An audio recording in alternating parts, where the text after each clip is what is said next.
그런데 이 보수인 아들 부시 대통령도 뭐냐? 프리덤, 리스폰시빌리티, 컴패션입니다. 컴패션. 그러니까는 이 컴패션은 진보든 중도든 보수든 이 세계를 이끌어가는 이런 미국의 대통령들도 다 이거를 가장 소중한 그러한 원동력으로 이제 하는 거죠. 그러니까 이러한 컴패션이 있어서 그 장애인들의 아픔을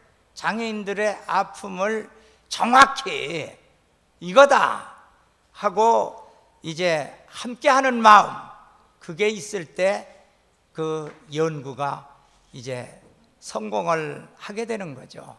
그래서 저는 현재도 UN 세계장애위원회 공동 부의장으로 그 UN 사무총장님을 이제 그 루즈벨트 대통령 그 국제장애인상 시상식에서 소개하는 그런 그 영광과 특권을 가집니다.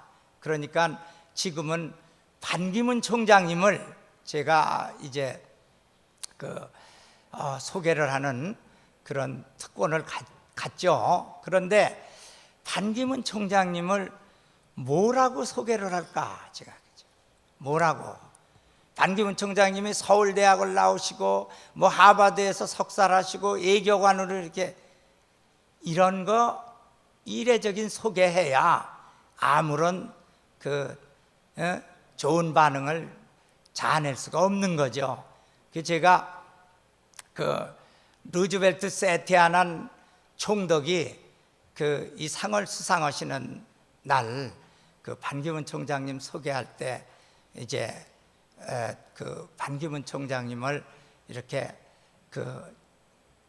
고등학교 시절부터 compassionate and caring person으로 컴패션을 가지시고 이렇게 봉사활동을 청소년적 십자사에서 이제 시작하셔가지고 섬김의 리더십을 기르신 대한민국이 낳은 그러한 컴패셔네이트 서번트 리더로 이제 소개를 했습니다. 그래가지고 이제 단상에 올라가시기 전에 국가 원수 대사들 일제히 그냥 기립박수를 스탠딩 오베이션을 하신 거예요. 그러니까 단상에 올라가시면서 한국말로 강 박사님 과찬해 주셔서 감사합니다.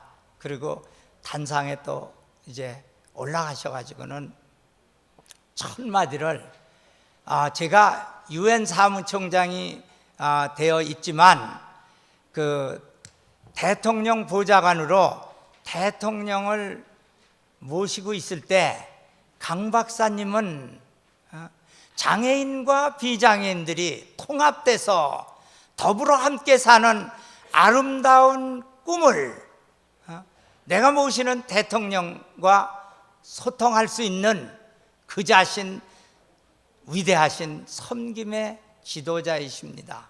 그렇게 또 저를 소개를 하시고 그래서 제가 그냥 그분들의 기립박수를 또 한 번 받았습니다. 근데 여기서 이어지는 거는 아주 몇 가지 기적이 있었는데요. 기적과 같은 일이 발생을 했습니다.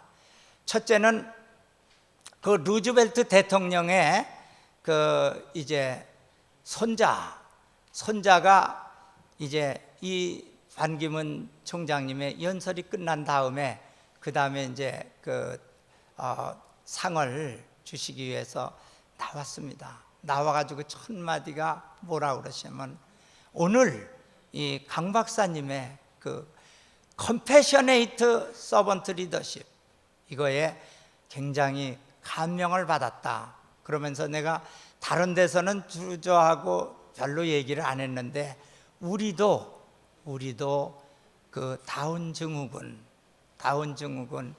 딸이 있습니다. 처음으로 공개한 겁니다. 처음으로 공개하면서 우리 다운 증후군 딸도 이렇게 이 컴패션을 가지고 이 세상을 더 아름다운 세상을 만들어가는 그런 사람들이 배출되고 그런 세상이 되는데 크게 기여할 것을 확신한다는 그러한 그 내용을 이제 포함을 하셨습니다. 그리고 세테아난 총독이 돌아가셔서 저에게 개인 편지를 하셨습니다. 그것은 초청장을 겸한 것이었습니다. 이 뉴질랜드에 와서 이러한 강연을 좀 해달라고, 그래서 제가 뉴질랜드도 다녀왔습니다. 이러한 컴패션. 그래서 저는 이 컴패션 때문에 지도자들을 길에서도 이렇게 많이 만나는데 1975년에는 제가 이제 비가 억수같이 쏟아지는 날 이제 학교를 가고 있었어요. 근데 사거리에서 차가 서더니 저에게 타라고 그래요. 그래서 얼른 고맙다 그러고 탔습니다. 그랬더니 본인이 US 디스트릭 어터니, 그러니까 연방 검사장 딕 돈버그라고 소개를 하시는 겁니다. 그래서 그분에게 어떻게 공사다망하신데 이렇게 친절을 베푸십니까? 컴패션 겁니다. 컴패션. 그래서 그분을 거기서 만나서 사귄 거죠. 현재는 36년 후에 UN 세계장애위원회 공동 부의장이십니다. 그 중간에 이분은 검찰총장, 법무장관을 2번 거치시고, 그리고 이제 펜실베니아 주지사를 2번 거쳐서 UN 행정부총장을 하실 때 대한민국과 북한이 동시에 UN 가입을 하는 것을 신한파로서 많이 도와줘서 한국의 은인이십니다. 1995년에 한국에를 제가 초청했습니다. 제가 초청해서 오셔서 강연회도 하시고, 그때에 이제 김영삼 대통령, 또 김대중 미래 대통령, 노태우 전 대통령, 제가 덕분에 한꺼번에 3분을 이제 이렇게 한 주에 다 만나고 자택에 초청받는 그러한 이제 특권도 제가 가질 수가 있었습니다. 이것이 컴패션이라는 이것이 이제 원동력이 되는 거죠. 이것이 일반 동력이 아니고 원동력. 그 다음에 2번째로 IT 이 스마트 사회가 이것이 격차를 줄이고 통합이 되려면은 2번째 원동력은 결코 포기하지 않는 끈기가 있어야 됩니다. 끈기가 있어요. 여러분들이 이것저것 여러 가지 방법을 다 이제 해도 토마스 에디슨 발명의 왕 있잖아요. 발명의 왕이겠죠. 1%는 영감이고 99%는 피나는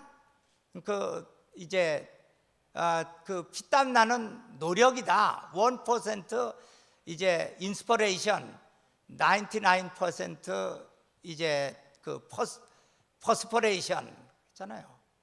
그것이 그러니까는 발명의 왕이 될 때까지 그러니까 장애자와 비장애인들을 통합시킬 수 있는 그러한 연구를 하시는 것이 그렇게 간단하게 되지 않습니다. 하다 보면은 버그가 나오고 또 다 된 줄 알았는데 또 그렇고 그럽니다. 그럴 때 결코 포기하지 않는 끈기가 없으면은 그 원동력이 없으면은 안 됩니다. 그게 안 돼요. 그게 저의 그 이제 경험 하나를 제가 소개함으로써 시간이 다 돼서 이제 끝나는데요. 저는 한국에서 연세대학교를 이제 그 편견과 차별을 극복하고 입학을 했습니다. 들어갔어요. 그래가지고 처음엔 들어가니까 보는 사람들이 얼마나 무섭게 생각이 되는지 몰라요. 두 눈을 뜨고 일반 학교에서 실력을 쌓아가지고 연세대학교 여기 들어왔는데 이 친구들하고 내가 어떻게 경쟁을 하는 얘기죠.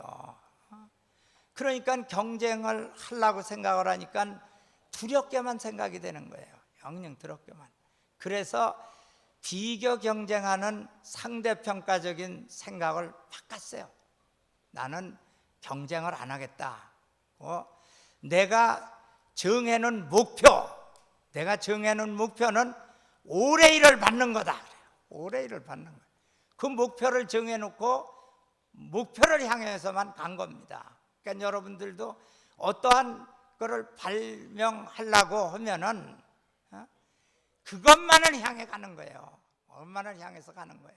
그래서 그것만을 향해서 제가 집중해서 보는 사람들 5시간, 6시간에 할 거를 그냥 1시간 이거에 집중해서 합니다. 이게 원동력의 이제 하나죠. 집중해서. 그러니까는 그 올해가 나왔어요.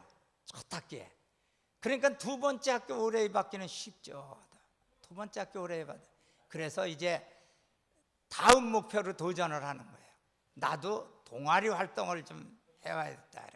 흥사단에다 입회원서를 내니까는 이제 퇴짜예요. 노구에 내니까 퇴짜예요.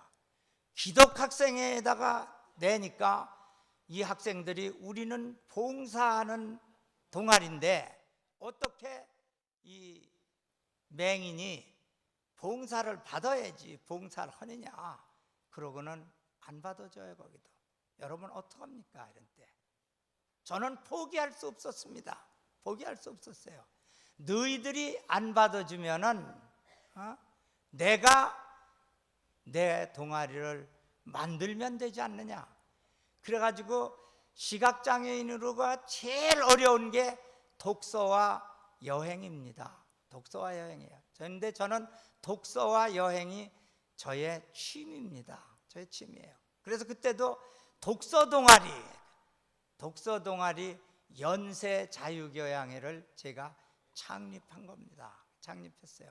지금 43년의 역사를 가지고 연세대학에 존재할 뿐만 아니라 인물을 가장 많이 배출하는 그러한 동아리로 평판이나 있습니다. 현직 연세대학교 교수만 6분입니다. 6분. 현직 교수만. 그러니까 그 동아리가 계속 발전을 할 수밖에 없죠. 그러니까 그때에 제가 포기했으면 이러한 조그만 역사는 이루어지지 않는 겁니다.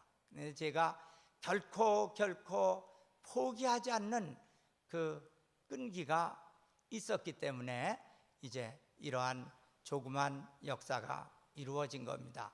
더 자세한 것은 여러분들이 제 책에 원동력 기회가 있으시면 구하셔서 7가지 원동력을 참고하시지만은 요 2가지 요번에 그러니까 컴패션을 가지시고 결코 포기하지 않는 끈기로 장애인들과 비장애인들이 더불어 사는 아름다운 세상을 만드시는데 기여하시고 성공하시기를 축원하면서 마칩니다. 감사합니다.